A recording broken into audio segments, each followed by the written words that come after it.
for this extraordinary set. Graphic designers, tattoo and graffiti artists, animators, illustrators, painters, and even a jeweler make up the artist roster, which includes names like Snoop Dogg, Action Bronson, Ben Baller, Jeff Staple, Tyson Beck, Alex Pardee, and more. Each artist will select their own MLB players and Topps designs from any year to craft a unique story. Ever want to know what Ken Griffey Jr. would look like in a 1960 Topps design? Or how about Juan Soto in a classic template from the 1970s? Now you can. 3 new cards launch daily all year long on Topps.com and are only available for 70 hours before they're gone for good. And while you're there, be on the lookout for special cards. Head to Topps.com to learn more about Project 70 and to check out which cards are live right now. Welcome to the Athletic Fantasy Baseball Podcast presented by Topps. Check out Topps Project 70, celebrating 70 years of Topps baseball cards. Derek Van Riper here with Michael Beller. Thanks for your patience if you're watching us live on this Sunday morning. I have a temperamental laptop. I am in the Athletics Studio B, as I call it, for the fantasy team, and things are seemingly working fine now. So again, thanks for your patience. Michael Beller here alongside with me, as is the case most Sundays. How's it going for you on this Sunday, Beller? It's going good, DVR. Skies have cleared here in Chicago after a few rainy days. I'm looking forward to a pretty good crop of really across the board. We look at, we talk about hitters, we talk about pitchers, we talk about streamers, we talk about relievers, and we've got guys who can fill pretty much every single need for the week ahead. So that's not always the case, especially at this point of the season. So I'm looking forward to it. Yeah, pretty good balance on the wire. I mean, not a lot of standouts in most cases. We will discuss the rare scenario if you have Wander Franco available on your wire as you're thinking about FAB bids on Sunday night. You know, what are you going to do in that situation? We're not going to lead with that because that only applies to a very small number of people. But I think there is one really good player, one player that we once thought was going to be very good, who's widely available, and that's Keston Hiura. And it's been a frustrating season for him and for those who drafted him, to say the least. Daniel Vogelback's injury is going to keep him out probably until after the All-Star break, so the Brewers really need Hiura to come back up from AAA and do some damage from that first base spot. Is there any reason to think things will be different this time around? When I was looking at the numbers at AAA, his second stint at Nashville was somewhat encouraging. He had the K rate down closer to 25%. You're still assuming you're going to strike out more against big league pitching than you were against AAA pitching, so that probably puts him back in the low 30s. But even the low 30s would be an improvement compared to where Hiura was earlier this season with the Brewers. Yeah, I just can't get on board with this one. We've just seen it too much from him now with the strikeouts, being such a major issue that I need him to prove to me that it's not going to be an issue before I'm going to be the person who buys in. I did buy in. I was the person in one of my leagues who bought in after the first demotion and re-promotion, and we know how that went and why he got sent back down to the AAA level. So I know that we're all tantalized by the talent when things go right, and we are still reaching back to memories of 2019 when it looked like he was going to be one of the next big stars in Major League Baseball. But until we see him prove that he can make contact at a more consistent rate at the Major League level, I just can't be in on him. I think I can trust them in at least 15-team leagues just because the playing time should be there. The Brewers really lack alternatives. I mean, they're going to be digging into Jace Peterson for more playing time if Hiura doesn't hit. I think this is a window for him between now and that July 30th trade deadline to show the Brewers he can, in fact, at least hold his own and be a bottom half of the lineup hitter. Maybe he's not the middle of the order run producer they thought they had 2 years ago, but if he's at least credible as a power threat and taking better plate appearances than he did earlier this season, that might be enough for them to upgrade somewhere else in that lineup. So I'm in a 15-teamer. In a 12-teamer, maybe as a min-bid sort of guy, I think 4 to 5% might be enough to get him, which is just wild because Hiura was easily a $15 to $20 player at mixed league auctions back during the spring, and a pretty consistent top 75, top 80 sort of pick in terms of his ADP in most drafts. But I think just in terms of ceiling, he brings quite a bit more than a lot of the other hitters we're talking about because the playing time floor could be so stable. 2 outfielders that I brought up on Fantasy Baseball in 15 at the end of the week. Steven Duggar is the first. I think he's pretty interesting because he's really just hitting better than he's ever hit as a big league player before. He had the major injury a couple of years ago that derailed him, kept him from taking on a prominent role with the Giants. He's basically the starting center fielder on the big side of a platoon. Yeah. The barrel rate looks good. The underlying StatCast numbers in terms of his speed and defense actually look pretty good as well. He's really, if he's only going to sit against lefties, you got to look at the schedule week to week. He's got 5 of his 6 games against righties this week. So in what types of leagues are you interested in Duggar where he's still available? 15-team mixers, I'm definitely considering him, and I think the point you make about his defense is very important here. This Giants team, like, you say what you want about them, say what you want about looking at them on paper. They've done what they've done for now 3 full months, and so they're not going away. Like, we have to take them as a legitimate contending team, and they've got plenty of offense. I know we're talking about Steven Duggar from an offensive perspective in the fantasy world, but they've got a lot of offense in the top half of their order. It shows you the fact that Duggar's hitting in the bottom third of their order whenever he's in there. This is all to say that his defense is very valuable for this team, and so the playing time is unquestionably going to be there. The only time you're going to see him sit is against lefties. So you add in the fact that he is starting to become something of the hitter that it looked like he could have been a couple of years ago before that injury you referenced. You mentioned the playing time. He's not going to get subbed out late in games where he is starting. All this adds up to a guy who becomes pretty easily useful on volume and RBI upside hitting in that lineup in 15-team leagues. So that's really where I'm looking at him. I don't know if I'd go much shallower than that, but 15-teamer is definitely someone of interest. I think it's also worth pointing out, too, it's an above-average Giants offense. Going back to last season, we, I think, had a lot of doubts about them coming out of 2020, but they've backed that up in a big way through the first half of 2021. But the other player who has a similar role, and I think going into the weekend, I thought I preferred Duggar to this guy. It's Akil Baddoo. But the more I look at Baddoo, he has really done a great job in the last 3 to 4 weeks of cutting down the K rate. Only 10 strikeouts and 62 plate appearances in June. This is a guy that made the leap from high A to the big leagues with an injury at the end of his time in high A, no minor league season in 2020. Really just an impressive development story. And it just seems like the Tigers, as we said maybe 2 or 3 weeks ago, are beginning to commit to their younger players, giving those guys more run. It is really more of a large side platoon role. How does Baddoo stack up to Duggar for you in leagues where both of those guys are available? Agree with you that I would rather have Baddoo than Duggar. I just think there's a little bit more ceiling here. There's maybe even a little bit more playing time safety in that the Tigers are going to be making trades. The Tigers are going to be offloading some of their attractive veterans over this next month leading up to the trade deadline. And so I think we could be going from a situation where Baddoo is a large side platoon guy to an everyday guy. And I think you said this on a show that you and I did earlier this week. 23 years old. Clearly, you have an idea that maybe he's part of your next good contending team.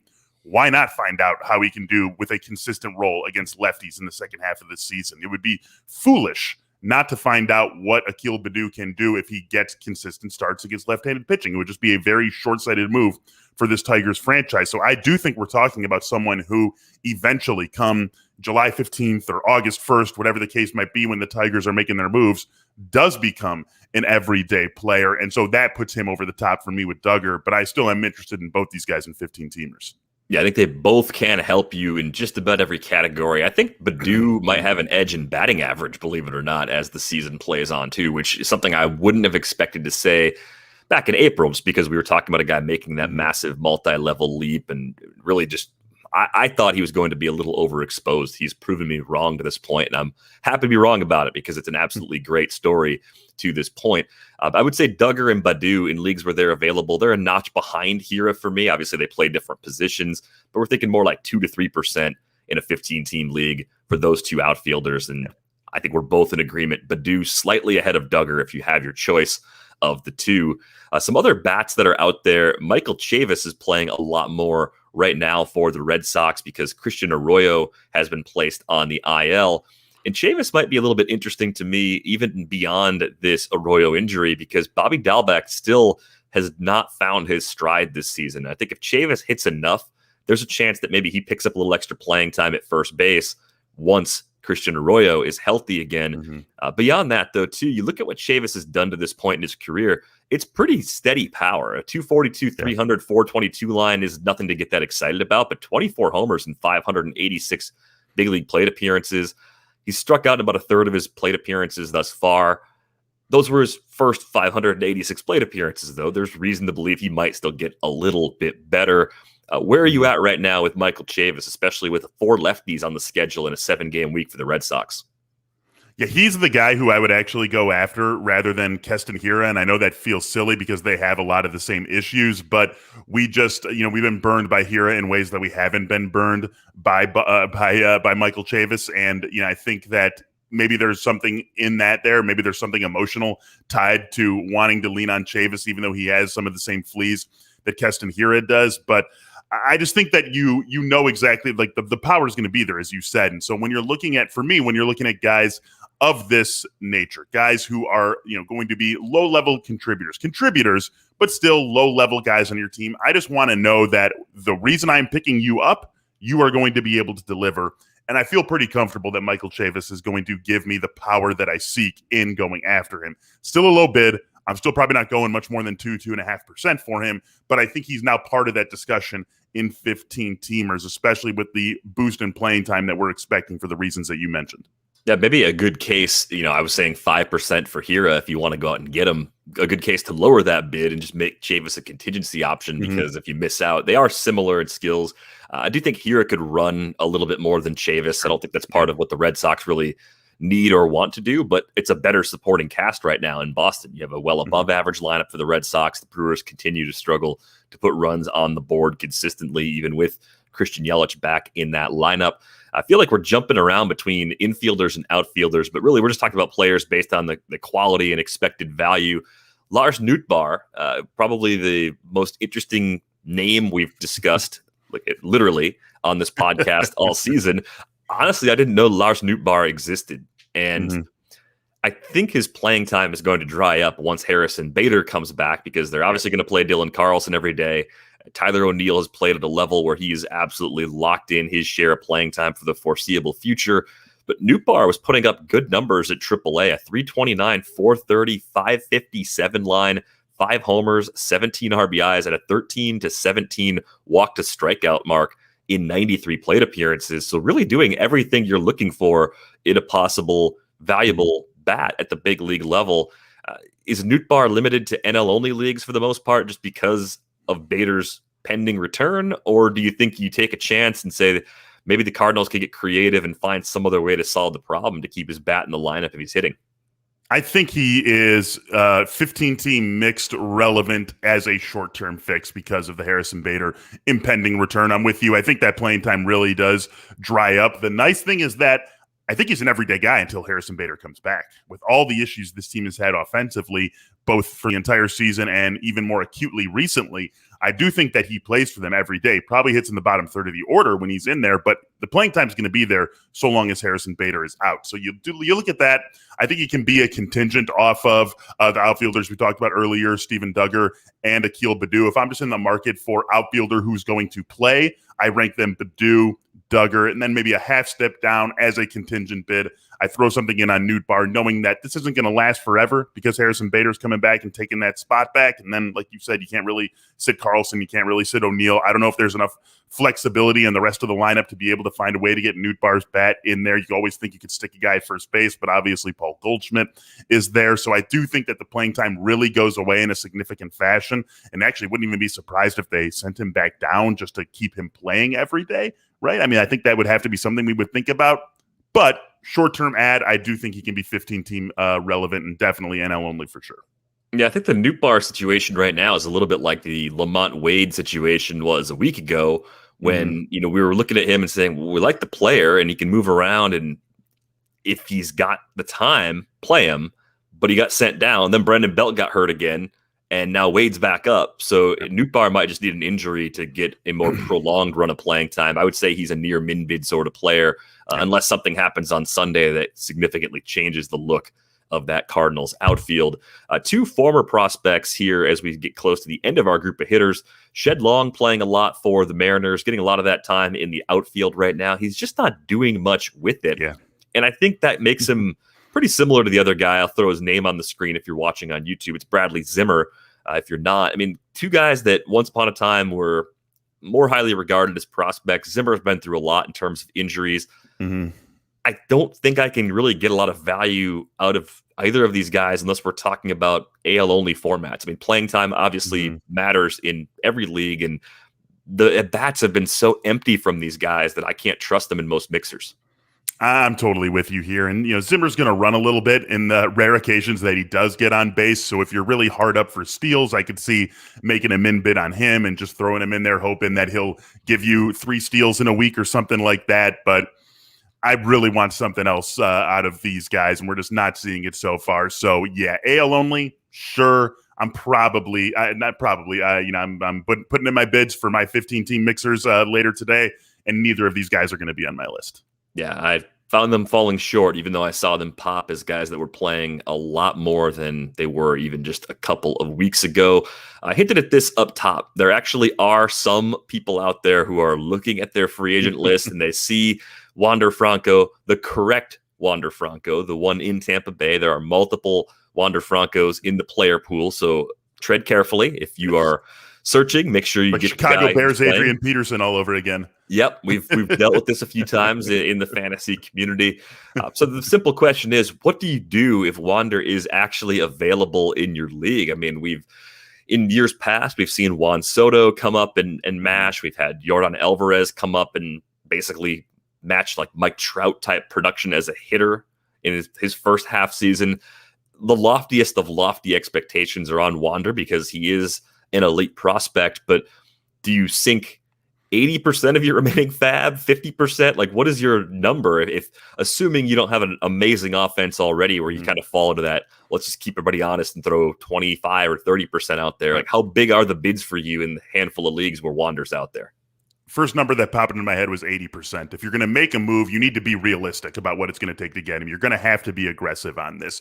I do think that when you combine the non-zero chance of him, not living up to his expectations immediately, plus the fact that you do need some money around, like even in a league where you are allowed $0 bids, we're still just at the end of June here. You're going to need some money around. You can't just go 100% here. So you take those together. If you still want to get him, I think 80% is fine. You leave yourself 1/5 of your remaining budget. You could get Wander with that bid. You still have some money to play with. That's where I would feel comfortable. I really wouldn't want to go much higher than that, even knowing what this guy could be for the rest of the season. Yeah, I mean, I think that's the right sort of high-end range. You do have to consider making more moves and being a little bit competitive for them. And a lot of the league has probably spent by now more than half of its budget in most cases, depending on how aggressive everybody is. But generally, that's the assumption I make once the calendar flips to July. I like to have at least 20% left for the second half of the season. I think you can manage FAB in a way where you're a week ahead. A lot of times on streamers, get away with some things like that. That can help save you money. But I don't think you can go all in, leave yourself with $1 players the rest of the season or anything quite like that. I think that'd be going a little bit too far. And we've talked about this a lot. The prospect projections, while they're a bit more noisy than other projections, they still are a good way to sort of ground your own expectations a little bit. And an above average everyday guy is a great player to add. But if it keeps you from getting other upgrades that you need later, it might be the kind of thing where you go too far if you go more than that 80%. And 80% is a massive bid, 80% of your remaining budget, not 80% of an original budget. Like if you somehow had 900 out of 1,000 left, I don't think an $800 bid is necessarily appropriate. I think you still want to leave a little bit more. Try to have 20 or 25% of your overall original budget left going into the second half of the season, if at all possible. Are you in that situation? Is Wander out there in any of your leagues, Beller? He is not. He is owned in all of my leagues, and one of them by me. I've had him sitting on my Tout Wars bench all season long, so that was a very happy activation for me last week. Nice. I have one 12-team league where he's out there, and it's going to be utter chaos trying to come up with the final number, the precision, because everybody but like one or two teams is going to throw something in there. And it might come down to how you handle the 10s place or probably the 1s place in this case on that bid. So we'll see if we can thread the needle and add Wander to that team. Think about all the quarantine purchases you made, the late night pizza deliveries, the burritos, maybe those new baseball card collections that you picked up along the way. There's one purchase you made bigger than all of those, and that was insurance. Americans overspend on car and home insurance by billions every year. That's money that could have been spent on more retail therapy, and that's where the Zebra can help you. The Zebra is the nation's leading insurance comparison site for car and home insurance. In minutes, you can compare policies from every major provider for free, all on one independent marketplace. After a few quick questions, the Zebra pairs people with the right insurance company for them, helping everyone save time and money. You can buy online or over the phone with one of their licensed insurance agents. There are no hidden fees or fine print about your personal information. And best of all, the Zebra has no stake in the policy you choose. They're just there to find the coverage that's right for you. Make insurance your smartest purchase yet. Visit thezebra.com/fantasymlb to get your free quote today. That's thezebra.com/fantasymlb. HelloFresh cuts out stressful meal planning and grocery store trips so you can enjoy cooking and get dinner on the table quickly. Try meals ready in 20 minutes or less, lightning prep recipes, and quick breakfasts and lunches, perfect for your busy schedule. HelloFresh offers 25-plus recipes to choose from each week, from vegetarian meals to craft burgers and extra special gourmet options. There's something for everyone to enjoy, with all recipes designed and tested by professional chefs and nutritional experts to ensure deliciousness and simplicity. HelloFresh has a wide variety of delicious options for all 3 meals a day, plus every snack and special treat in between. Go to HelloFresh.com/fantasymlb14 and use code FANTASYMLB14 for up to 14 free meals, including free shipping. That's HelloFresh.com/fantasymlb14 and use code FANTASYMLB14 for up to 14 free meals, including free shipping. HelloFresh, America's #1 meal kit. All right, Beller, I saw a question come in before we got started this morning. It's about a bat that we might want to stash away. This comes from Jim. And Jim wants to know, is there any reason to hold Dalton Varsho? Feel like he is still killing it in AAA. Diamondback should focus on developing, and his StatCast numbers are not that bad. This D-backs team is just awful, and I didn't think they were going to be this bad. And we just saw Ketel Marte leave a game on Saturday night against the Padres in the first inning with what appeared to be another leg injury. Even if he's just day-to-day, you have to think Varsho is going to get an opportunity to come up at some point in the second half. So do you see Varsho as being good enough, especially in a 2-catcher league, to hold on your bench right now, knowing how precious bench spots are? I think probably yes. This is, it's a hard question to answer in a vacuum because certain people are going to have more flexibility than others to hold on to Varsho. I think if you're asking yourself the question, though, you probably can afford it. You can at least afford it to see what they do with Ketel Marte and see what the situation is there. I agree with Jim that they have to bring him up sooner rather than later. It just has to happen. And so with the sort of player he can be once he does get up, I definitely want to give this another week or two to see where things go with this Arizona team. We're going to see him in the majors sooner rather than later, I got to believe. Yeah, I think once he's back up, we're going to see him play more than he was playing earlier this year, more than he played last year too. And that might be playing somewhere else, center field, a corner outfield spot. It makes sense to prioritize his playing time. It looks like he's handling AAA very capably. The numbers at AAA look just like they did at high A and AA. He continues to progress like an impact big league hitter, especially with that catcher eligibility. I think it's just finding that balance that they want to have, making sure his development as a catcher continues the way it needs to, but also balancing out playing time between Varsho and Carson Kelly. So good question, Jim. I think he is stashable in 15-team mixed leagues. Anything with 2 catchers, really, as long as you don't have injury problems or anything else forcing you to gobble up those valuable bench spots. Let's get to some pitchers. Luis Patiño, I think, is interesting because we don't know when exactly he's coming back up to join the Rays, but he is pitching really well at AAA. Season high 11 strikeouts on Friday night in his most recent outing. He's pitched at least 5 innings in 3 consecutive starts. And because he missed some time with a finger injury earlier this year, the workload concerns as we look ahead to the second half are beginning to fade. It looks like he could work 5 innings every 5th day the rest of the season and not go so far over his previous career high where the Rays would be worried about it. So is it worth preemptively picking up Patiño now, knowing that if we get word that he's coming up, he's going to cost a lot more later? I think it is. I definitely think it is. And we're getting word he's coming up sometime, right? Like maybe it's 2 weeks from now. Maybe it's a little longer than that. I don't think it will be, but we know that word is coming. And so if you want him, you just talked about it 7 minutes ago about how this is a great way to save some of your FAB dollars is to be a week early, be 2 weeks early. And for a guy like Patiño, with that Rays offense at his back, with that Rays bullpen behind him, with that win upside he's going to bring, the strikeout upside he's going to bring, 21 years old, just the sort of player that he can be right now. I think it all lines up for this to be someone who you do want to be a week early on. So I'm absolutely feeling this one. I looked in my leagues. He's been stashed in my leagues, which I'm a little bit disappointed about. But for those of you where he isn't stashed, I think this is definitely a very good guy to go after, a true impact pitcher potentially for the remainder of the season once he does get the call. Yeah, and there's a couple leagues where I'm chasing quality innings in a big way. So I've already made that move in a couple places, just trying to help myself out, because finding guys that could maybe give you a mid-threes ERA and a better-than-average whip with a lot of Ks is actually pretty difficult. We obviously love the team context for the Rays, too, pitching in the Trop, having that bullpen protecting leads, and having maybe an improving offense also providing that run support. Patiño really ticking all the boxes for a big second half. Last week, we discussed Matt Manning a little bit, and he made his second big league start this week against the Cardinals, picked up his first big league win, so congrats to him. He's got Cleveland on the road on the schedule for this week. I don't like Matt Manning enough long-term to go overboard. I think he's basically a streamer at this point, and my main reason for that is when you look at the pitch usage in these first two starts, he's really abandoned his curveball. And that's supposed to be his best secondary pitch. I don't understand the game plan, why they're doing that. We've only seen 4 Ks so far, I think, in his first 10 innings.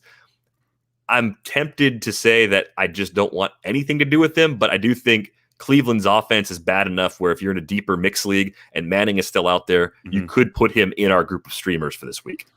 I'm totally with you there. Maybe it's hey, you're young, you're making your debut. Let's lock down your fastball command, and then we'll start working on mixing in the secondaries to a level that you're going to eventually need to have them mixed in if you're going to be a long-term successful pitcher. I think you nailed it, though. I do think that with the way the Cleveland offense has been for the majority of the season, this is definitely a team you can stream against.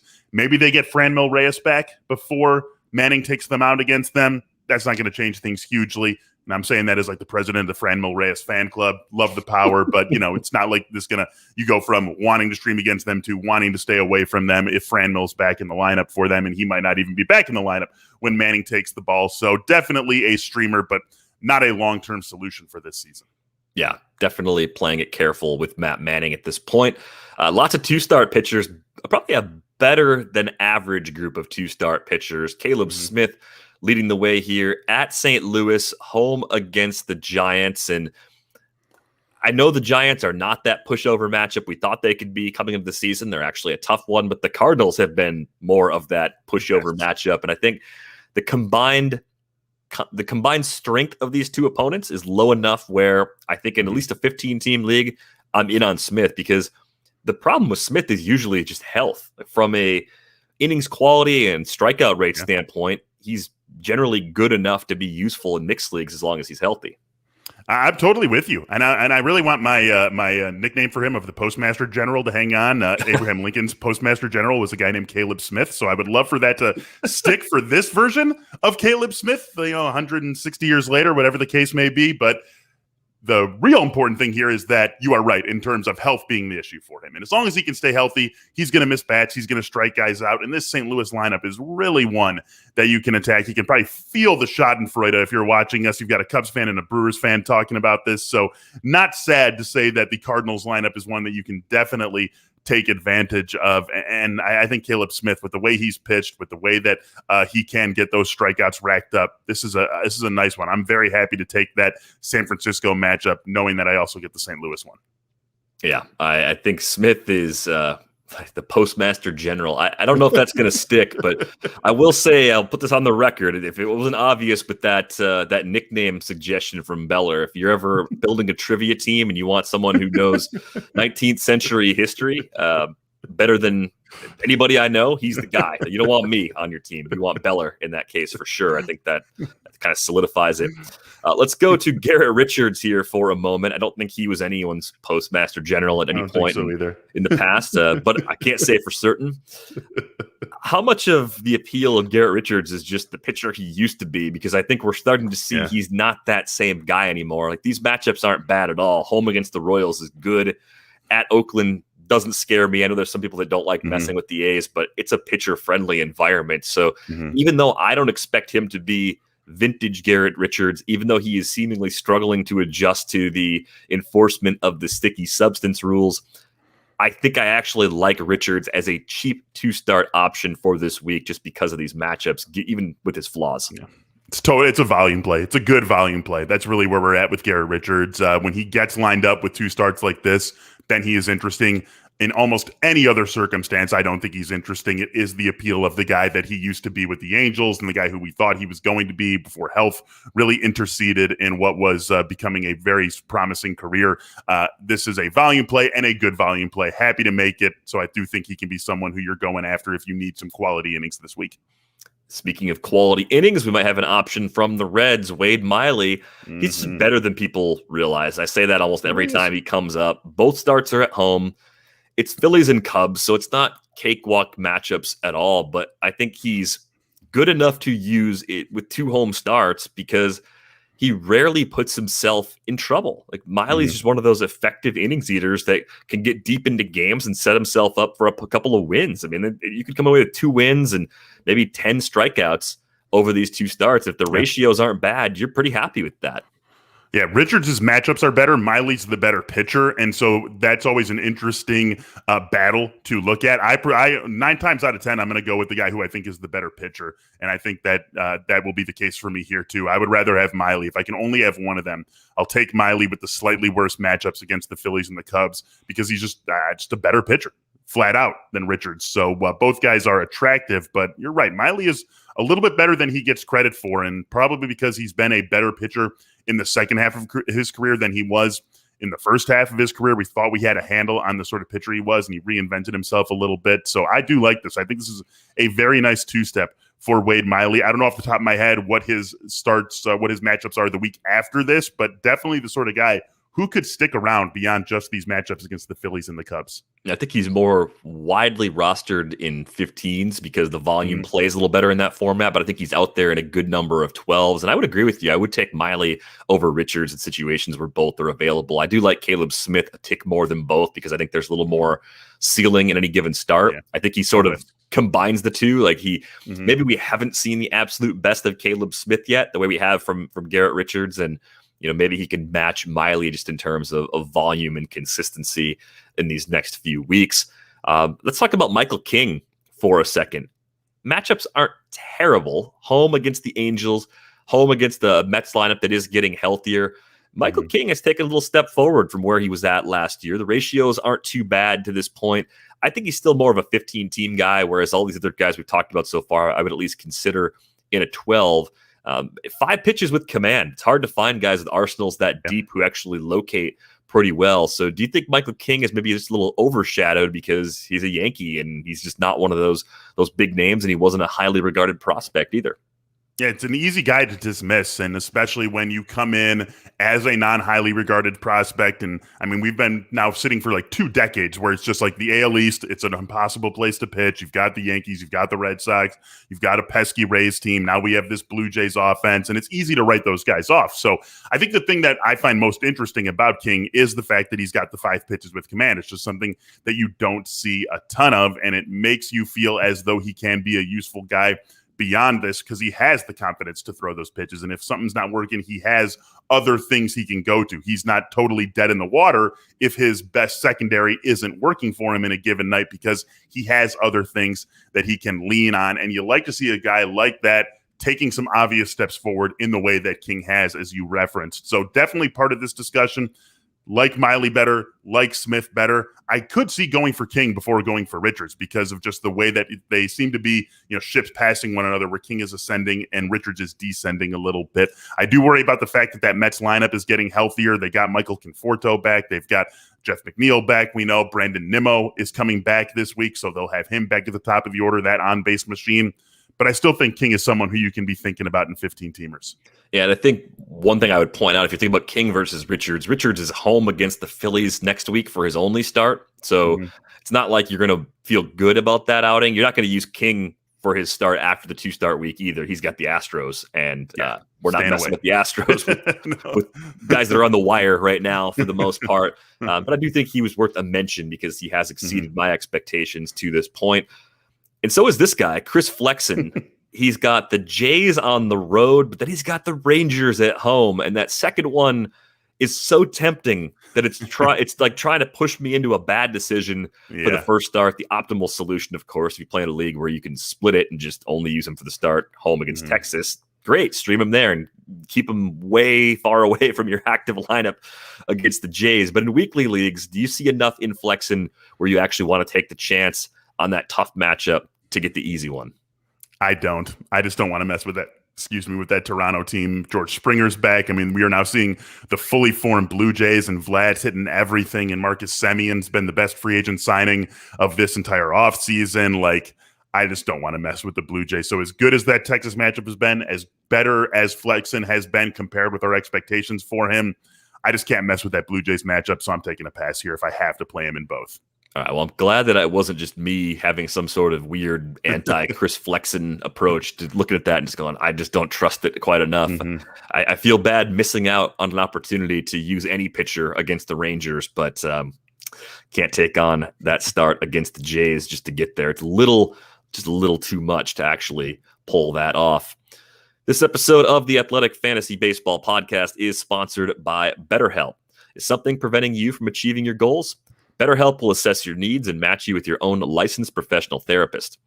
Connect in a safe and professional online environment, and you can start communicating in under 48 hours. BetterHelp is committed to facilitating great therapeutic matches, so they make it easy and free to change counselors if needed. It's more affordable than traditional offline counseling, and financial aid is available. BetterHelp has licensed professional counselors who are specialized in depression, stress, anxiety, relationships, sleeping, trauma, and self-esteem. Anything you share is confidential, and BetterHelp is convenient, private, and affordable. I want you to start living a happier life today. As a listener, you'll get 10% off your first month by visiting our sponsor at betterhelp.com/fantasymlb. Join over 1 million people who've taken charge of their mental health. Again, that's BetterHelp, HELP.com/fantasymlB. All right, Beller, we move on to a few streaming options. We begin with a couple of Brewers. The first is Adrian Hauser. Brewers have a road trip to Pittsburgh coming up, and I think that is about as soft of a matchup as you can have other than catching the Rockies at home, which the Brewers just did this weekend. So what's your interest level in Hauser, and does he jump ahead of some of the 2-start options that we just talked about, given that landing spot? I think he would. He would jump ahead of Flexen for me. Like, I'm not even thinking about Flexen, and I would think about Adrian Hauser, and I'll just mention the next guy too, Eric Lauer. I think that both of those guys can be part of this discussion here, where we're talking about them over 2-star pitchers. I could see going over Flexen. I could see going over Richards because of these great matchups with the Pirates that these guys are going to get here. This is a team that we can take advantage of every single time with almost every single pitcher who takes the mound against them. And Hauser, Lauer, they both have shown us enough here to be pretty confident that they can take care of business against the Pirates. And I think with Hauser, even though he hasn't really taken big steps forward in his development, I still have that little glimmer of hope that the Brewers can get more out of him than other teams would, because this is an organization that I don't think it often gets mentioned in the same breath as Cleveland or Los Angeles, like the Dodgers and what they've done with pitching in recent years. But they've had a lot of success. I mean, Brendan Woodruff becoming a top 5 starting pitcher or top 10 starting pitcher with ease, Corbin Burns being in that same conversation, and Freddie Peralta really giving them possibly 3 aces so far this season gives me a little more confidence in guys like Hauser than I would have ordinarily. I think with Hauser, we're talking about a guy who's 28 now. We've seen over 250 big league innings. There's probably not another massive leap there, but I think he's at least good enough to do well in these softer landing spots. With Lauer, I kind of wonder if there's more long-term appeal with him, just because he's got a little bit less big league experience, I believe. And there's a little more pedigree there too. So you're talking about a guy who's 2 years younger, former first-round pick. The Brewers obviously sought him out as part of the return in the trade that brought Luis Arias to Milwaukee, sent Trent Grisham to San Diego.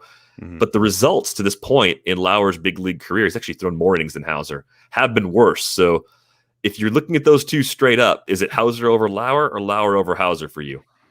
I guess I'm going Hauser over Lauer, but pretty easy to get on board with either of them. It's really 6 of one and half dozen of the other. And I guess we should say you and I are recording this, about 3 hours before Lauer's going to take the ball against Colorado. So also just be sure that he doesn't get injured in that start and then put in the claim on him. But we'll see what he does against the Rockies later today. Yeah, hopefully a gem in that spot because that Rockies offense. I'm streaming him. Brutal. I'm streaming him in a daily league. Picked him up this morning. Let's do it, Eric. I love when you have to root for the Brewers. Brings me joy. Cal Quantrill didn't look good against the Twins in his last outing this week, but he draws the Tigers and he draws them at home. ERA still under 4 for the season. I'd liked Quantrill, by the way, as a streamer, even against the Twins. I thought that could be a spot in deeper leagues where he'd hold his own. Obviously, I was wrong about that. My apologies, but I do think you want to go back to the well here. I'd put Quantrill right in the same part of the conversation with Hauser and Lauer. You know, if you're looking at those guys as low end, 1-2% bids for your streaming options, Quantrill's right there behind him. Maybe a min bid sort of guy, but definitely someone I like. Yeah, I couldn't agree more with that. He comes after Hauser and Lauer, and probably a little bit less. Not just a ranking preference, but also a tiny bit less, where I'd be willing to go, maybe a little bit above min bid to get those Brewers. It's a min bid for Quantrill, but definitely someone who, if I miss out on the Brewers, I'm happy to have Quantrill as a streamer for this week. I'm going to ask you about one of Al's favorite pitchers, which is not fair. That's not fair to our friend Al Melchior. He asked me about Martin Perez a lot when he was pitching well earlier this season. And I think there were at least 3 episodes where I hosted with him, and it was a Perez streaming day. And he said, "How about streaming Martin Perez?" And I said, "How about no?" And yeah, it was because I just didn't see anything different about him, right? The results were good, but the underlying numbers hadn't changed. So now I'm going to put it on you. Home against the Royals, Martin Perez. Any interest in streaming him? It's not a bad spot with this Royals team, with the way that they just aren't going to intimidate anyone offensively and win upside, yada, yada, yada. But I want a little more. I want a little more out of my pitcher than what Martin Perez is offering me in why I like him and why we would be talking about him and why he's part of this discussion. It's because it's matchup. And because maybe he's going to get a win because Boston is going to be heavy favorites in this game against Kansas City. I want to see a little more from him. I got to say, though, I probably like him better than Quantrill. He's probably my next guy up behind the Brewers for this week. Well, he's also Forrest's favorite pitcher. What up, Forrest? Thanks for there you go. dropping in on this Sunday morning. So I don't want Perez even in this matchup. Sorry, can't do it. We've hit the point of the list where I don't know if I really want to mess with any of these guys. We'll go to one of yours. I don't want to mess with any of the rest of them. You don't want Jake Arrieta going up against the Brewers at American Family Field? Oh, geez, I almost threw up in my mouth a little saying that. Miller Park. He is a bottom 5 pitcher in Major League Baseball, I feel like. I mean, he's just all over the place. He can't stay in the strike zone. He gets knocked around when he is in the strike zone. This is ugly. This is ugly, and it's hilarious that the Cubs are going to be probably trying to trade for John Lester when they made the active choice of signing Arrieta over keeping Lester, and now they're going to be out there trading for John Lester in a couple of weeks because they're desperate for a starting pitcher. Yeah, no way do I want Jake Arrieta in this matchup. I think we were talking about this on Rates and Barrels. I know you and I were talking trades a little bit at the end of the show on Thursday, but Tyler Anderson in Pittsburgh is one of those guys that if you're looking at John Lester, you should actually be looking at Tyler Anderson because I think Tyler Anderson's better. If you had to win one game right now with those guys in their respective arsenals, yes, Anderson over Lester is the way I would go. But hopefully the Cubs bring Lester back. I'd love to see that. Just another story that would just warm my heart. Jay Happ has been awful this year too, kind of in that Arrieta bin, unfortunately. Same matchup as Martin Perez, though he goes on the road to Kansas City to face the Royals. I don't think I could trust Happ in this spot. If I had to choose between Happ and Arrieta, I think I would choose Happ because it's a more pitcher-friendly environment overall. Yep. But yeah, not feeling good about that. Not something I want to do. It'd be the scenarios in which I would throw pitchers this bad are ones where I'm near the bottom or at the bottom in ERA and WHIP. If my ratios don't matter anymore and I'm just trying to get lucky and have bad pitchers throw 5 innings of 1-run ball or something close to that and get me some strikeouts and wins, that's why we're talking about these guys. Right. If you're at all caring about your ratios at this point, they're really not viable. Absolutely 100% agree with you here. There's really not much more to say beyond that. Did I place Kyle Muller in the right section of today's show? He's getting one more turn for the Braves. It's going to be a home start against the Marlins. I didn't see anything in the underlying numbers that made me really excited. Like the AAA numbers had a lot of strikeouts, but he's kind of like a second or third tier prospect in that organization. And even though it's a good matchup, this is one of those times where we're probably pushing skills that are too light out there, hoping to get lucky. So I think you want to be careful with Muller. Maybe an NL only sort of guy if you just need 4 or 5 innings. That's about it. I'll also say that in fantasy sports, sometimes it's you want the devil you don't know and not the devil you do. Like, we know what Arrieta's going to do. We know what J-Happ's going to do. It's probably not going to be pretty. At least we can delude ourselves into thinking Muller's going to be better than them because we just don't know him as well. So you can at least have that feeling going into the start. But again, if that's the basis, you see why we're grasping at straws here. This is another guy who, if my ratios don't matter, sure. If my ratios do matter, I'm taking a pass. When you collected baseball cards as a kid, did you ever have a card shop nearby that actually had like the grab bag, the mystery bag, or the mystery box where it was an assortment of already open things and some bad packs and stuff? Absolutely. AU Sports, Dempster Street, Skokie, Illinois. What's up? Let's do it. It's still there? Still open? They are still open. They moved. They're not in the location they were when I was a kid, but they are still open. They're thriving. I'd love to know if any baseball card shop ever built legitimately good grab bags, because I felt like as a kid, I didn't know better. When I was 8, 9, 10 years old, I thought the grab bag was the best value play. And I think we're talking about pitchers that are basically at this stage a grab bag, right? Like Kyle Muller, he's probably just as bad as Arrieta and Happ, but there's that little chance there's something good in there. And I feel like that's what it brought me back to. Yeah. Let's get to a few relievers. The Phillies made a change in the 9th inning. Hector Neris out, Jose Alvarado in. I've always liked Alvarado in terms of stuff. I mean, you can run it up to the high 90s from the left side. That plays. What's your interest level in Alvarado? How aggressive are you bidding on him in leagues where he's available and you're looking for some saves? Pretty aggressively. The problem is, like, it always feels like something isn't quite there. Like we've now years and multiple teams where Alvarado feels like he should be a little bit better. Like the results should just be a little bit better. And he goes on these runs. He was on one at the start of this season with Philly where he couldn't be touched. It was ridiculous. And there was talk about him mixing into the closer's role then. And then he got a little bit banged up and then he was like genuinely bad for a while. And so that has me having a little bit of hesitancy in terms of, going all in and being for sure this is going to be Philly's closer for the rest of the season. But a very talented reliever. The stuff is great. When he is on, he is very on, and he's at least getting saves in the near term. And we know how valuable that can be. So I feel pretty comfortable making him my preferred reliever of the guys who we're going to talk about here to wind up the show. And I think it's weird because his walk rate's been awful going back to 2019 now. At least 6 walks per 9 each of the last 3 seasons. I realized he threw 9 innings last year. There's only 28 innings so far this year, 30 innings back in 2019, his last full-ish season with the Rays. A lot of injuries have slowed him down. The bat's projection for his walk rate is 4.5 per 9. And people say, it's not that good. But that's a level that can be acceptable in a closer that can miss a lot of bats. So he can be one of those third-tier closers that you pick up relatively cheaply, goes on a stretch where he just gets really hot, isn't walking guys, misses a good number of bats, and rolls up a dozen saves. Like that. Yeah. That's not that far-fetched for Alvarado, even though there are some pretty gross underlying numbers. I mean, the home run rate that he had in the shortened season, clear outlier. This is a guy that doesn't usually have a home run problem. It's either free passes or he's dealing, and I'm actually in probably around 4 to 5%. I don't know if you have to go a lot more aggressive than that. Maybe in the high stakes arena, it's going to take a bit more. But I think they maybe want to settle on one closer in Philly, and in a lot of other places, that's not necessarily the case. We're seeing that in Cincinnati right now. Amir Garrett had a save on Saturday. It was Brach who got one on Thursday. And the news here, one fewer arm in the mix right now with TJ Antone going back to the IL with a forearm strain.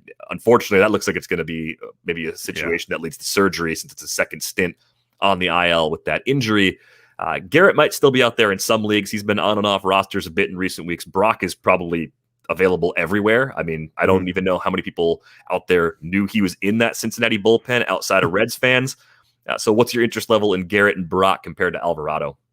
Less than Alvarado for sure. And, to me, Brach is really just a contingency bid. I'm going for Alvarado first, Garrett second, and then I'll throw a min bid in on Brach if I miss out on those guys. I think Garrett's got a chance here. Let's, rewind to March when everyone was super excited about Amir Garrett. And oh my God, he's struck out all 15 batters he's faced in spring training. This dude's about to take off. See ya, Raisel Iglesias. Who needs ya? And obviously things didn't go that way. But Antone, as you said, this sounds like it maybe is a season ender. Lucas Sims is on the IL right now. Amir Garrett, I think, has a real chance to take that closer's job back for the rest of the season that he had at the start of the season. So I'm actually pretty interested in him. Still a little less than Alvarado, but I would be very happy if I ended up with Amir Garrett as my one reliever buy this weekend. Yeah, maybe 2 to 3% on Garrett as your first backup behind Alvarado where available. Brach, I think, is more of a near min bid sort of guy because I think he profiles as more of a partial closer. If we're looking at bullpen shares, and we say he's got a 20% share of the save opportunities in Cincinnati for right now, that's a pretty small opportunity. You don't want to overpay to get that. The longer-term track record in recent years with skills are a little bit shaky for Brach as well. One other name that caught my eye just looking through some notes is J.B. Bakauskas. He is rehabbing at AAA Reno. Yes, the Diamondbacks are bad, as we said earlier. We were talking about Dalton Varsho, but that's a team that's going to have an eye toward the future in the second half. He's one of those guys that should be a high leverage reliever in Arizona for a long time. I think there's a clear path for him to emerge as the closer in the second half. I think the problem I have is that it pretty much has to be an NL only league right now or some kind of keeper deep dynasty league if you're going to pick him up before he comes back. I just want to put him out there because in some leagues, saves are impossible to get. And he's someone who skills-wise I actually believe in as becoming a very good closer in short order. Yeah, I'm totally with you here. And I think even though the results this season haven't been good for Joakim Soria, he's a guy who has a name brand, a guy who has pitched in a lot of playoff chases over his career. So I wouldn't be surprised if someone, this season results regardless, took a shot on him in the trade market. It probably wouldn't take much to get him away from Arizona. And that just opens the door even further to Bakauskas being this team's closer in the second half of the season. So I think a good call here to include him. Yep, just a long-term play, but one that could start to pay off here in the second half of the season. If you don't have a subscription to The Athletic, you should get one. $3.99 a month gets you in the door at theathletic.com/fantasy baseball podcast. We've got the waiver article that Scott Engel writes each and every week that complements this podcast very well. I write about prospects sometimes. I got a new piece that went up late yesterday, so you could check that out as well. Plus, you get Eno's updated pitching rankings and everything else we do. We got NBA playoff coverage, NHL playoff coverage, great baseball coverage, of course, and football season is just around the corner. So $3.99 a month gets you in the door at theathletic.com/fantasy baseball podcast. On Twitter, he is at MBeller. I am at Derek Van Riper. That is going to wrap things up for this episode of the Athletic Fantasy Baseball Podcast. We are back with you Tuesday with Under the Radar.